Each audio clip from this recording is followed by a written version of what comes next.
अस्सलाम वालेकुम नाजरीन, जहांज़ेब अब्बासी एक नए यूट्यूब प्रोग्राम के साथ हाजिर है। इस वक्त एक बड़ी अजीब भी कहानी गर्दिश कर रही है और वो कहानी ये है कि इमरान खान जो साबिक वज़ीर आज़म रह चुके हैं, पाकिस्तान तहरीक इंसाफ के सरबराह हैं, उनसे जेल में कोई लोग मुलाकातें करने आते हैं और वो मुलाकातें करने वाले कोई पाकिस्तानी नहीं हैं बल्कि गैर मुल्की हैं, अमेरिकन्स हैं। ये कहानी कहाँ से गर्दिश करने लगी? तो ये कहानी जनाब आई है लाहौर से। यहाँ पे तहरीक इंसाफ के ही रहनुमा परवेज़ इलाही साहब ने ये कहा है कि इमरान खान से आईएमएफ वाले और यूरोपीय यूनियन वाले आके मिलने आते हैं उनके। और ये बात उन्होंने कब कही, जब लाहौर की अदालत में पेशी को मौका पर मीडिया से गुफ्तगू करते हुए परवेज़ इलाही ने कहा कि इमरान खान मेरे साथ वाले सेल में हैं। आईएमएफ और यूरोपीय यूनियन के लोग इमरान खान से मुलाकात करने आते हैं और इमरान खान को इतने वोट पड़ेंगे जिसकी कोई हद नहीं। परवेज़ इलाही ने फिर ये भी कहा कि खुदा की कसम, मुझे आज तक किसी ने प्रेस कॉन्फ्रेंस करने के लिए नहीं कहा। हमारे इस्टेब्लिशमेंट से हमेशा अच्छे ताल्लुकात रहे, इमरान खान के साथ खड़े हैं। नून लीग के पास लाहौर समेत पूरे पाकिस्तान में इलेक्शन के लिए बंदे नहीं हैं और इलेक्शन की तारीख सुप्रीम कोर्ट के कहने पर मिली। इस इलेक्शन में धांधली नहीं होगी। ये जो कहानी कि इमरान खान से यूरोपीय यूनियन वाले और आईएमएफ वाले जेल में मिलने आते हैं और परवेज़ इलाही का ये दावा जी कि मैं इमरान खान के साथ वाले सेल में हूँ, ये कहानी उन्होंने सुना तो दी है, लेकिन इसके बारे में कहीं से भी कोई तस्दीक नहीं हो रही।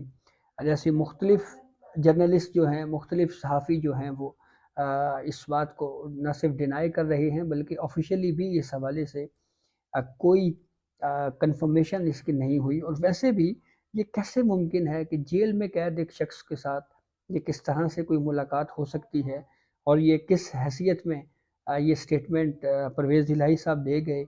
पता नहीं, शायद वो सोशल मीडिया के लिए उन्होंने सोचा होगा कि ये चीज़ें काफ़ी ज़्यादा चलती हैं, बिकती हैं।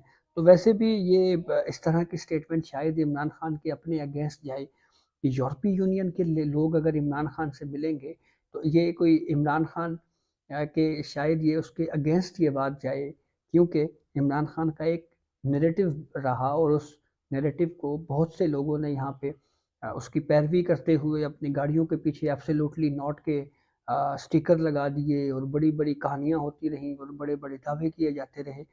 तो पता नहीं परवेज़ इलाही साहब ने स्टेटमेंट जो है वो कैसे दे दिया। दूसरी खबर हमारे पास जनाब है मियाँ मोहम्मद नवाज शरीफ के हवाले से, और वो खबर कुछ यूँ है कि मियाँ मोहम्मद नवाज शरीफ ने एक मुलाकात की है और वो मुलाकात मियाँ मोहम्मद नवाज शरीफ ने जनाब लाहौर में ही की है और Lahore chamber of commerce and industry के अहदेदारान से मुलाकात और फिर उसके बाद ख़िताब किया है। उस खिताब का कंटेंट आपसे शेयर करते हैं और फिर उसके ऊपर एक थोड़ा सा इसको तजिया करने की कोशिश करते हैं कि ये एग्जैक्टली ये क्या प्लान क्या हो रहा है।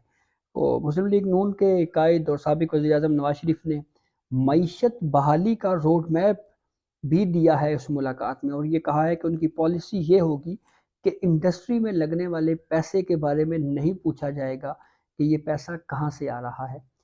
यानी नवाज शरीफ साहब जो है वो यहाँ पे Lahore chamber of commerce and industries के अहदेदारान से खिताब करते हुए ये कह रहे हैं कि मईशत का रोड मैप हमारे पास ये है, अगर हमारी हुकूमत आई तो पॉलिसी ये होगी कि इंडस्ट्री के ऊपर जो सनतें हैं, उन सनतों के ऊपर अगर कोई इन्वेस्ट करेगा सनतें लगाने के लिए, उस पे सरमायाकारी के लिए अगर कोई पैसा लेके आएगा तो किसी से ये नहीं पूछा जाएगा कि ये आप पैसा कहाँ से लेके आए। यानी मियाँ मोहम्मद नवाज शरीफ ये कह रहे हैं कि ये हमारी हुकूमत बनी तो हम एमनेस्टी देंगे। यानी अगर कोई काला धन, ब्लैक पैसा अगर किसी के पास है जो तो अगर वो उस पे इन्वेस्ट करेगा तो उससे नहीं पूछा जाएगा, क्योंकि हमने इकोनॉमी को रिवाइव करना है, इकोनॉमी को बहाल करना है। तो ये उससे ये भी एक लग रहा है कि जैसे मियाँ मोहम्मद नवाज शरीफ या नून लीग ने जो है वो हुकूमत आने की सूरत में जो है वो तमाम तर जो तैयारियां हैं वो शुरू कर दी हैं और उन तैयारियों में फिर आहिस्ता आहिस्ता ये जो चैम्बर ऑफ कॉमर्स इंडस्ट्री के अहदेदारान से भी मुलाकातें हो रही हैं। नवाज शरीफ ने आगे मज़ीद कहा कि हम पाकिस्तान की मुआशी मुश्किलात को समझते हैं, आपसे हमेशा मुशावरत की है और मुशावरत से ही हम आगे बढ़ेंगे اور ہماری بنائی گئی پالیسیوں سے پاکستان کی کاروباری برادری نے بھرپور عمل کیا۔ ہماری بنائی پالیسیوں کو بھارت نے اپنایا اور معاشی ترقی حاصل کی۔ پھر نواز شریف نے یہ بھی کہا کہ ان کی پالیسی یہ ہوگی کہ انڈسٹری میں لگنے والے پیسے کے بارے میں یہ نہیں پوچھا جائے گا کہ یہ پیسہ کہاں سے آ رہا ہے۔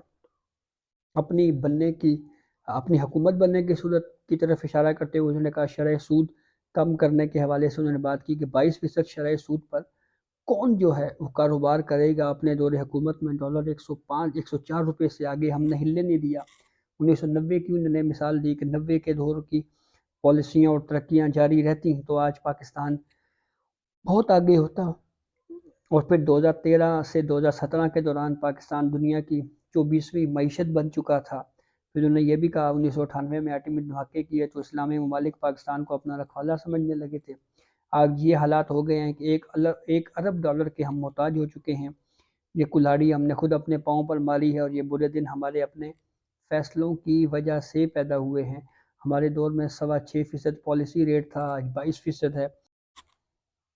تو میاں محمد نواز شریف نے پھر یہ بھی کہا کہ ہمارے دور میں تو 1000 روپے بجلی کا بل آتا تھا جو آج 15,000 روپے آ رہا ہے۔ 5 گنا قیمتوں میں اس وقت اضافہ ہو چکا ہے، یعنی مہنگائی پہ بات کی اور یہ کہا کہ ہم نے آتے ہی نجکاری اور لیبرائزیشن شروع کی۔ میں لیبرائزیشن کا حامی ہوں۔ پاکستان کو پرامن بنایا، ضرب عضب اور رد الفساد آپریشن کیے۔ پھر اس کے بعد انہوں نے یہ بھی کہا کہ کراچی میں ہم نے امن قائم کیا۔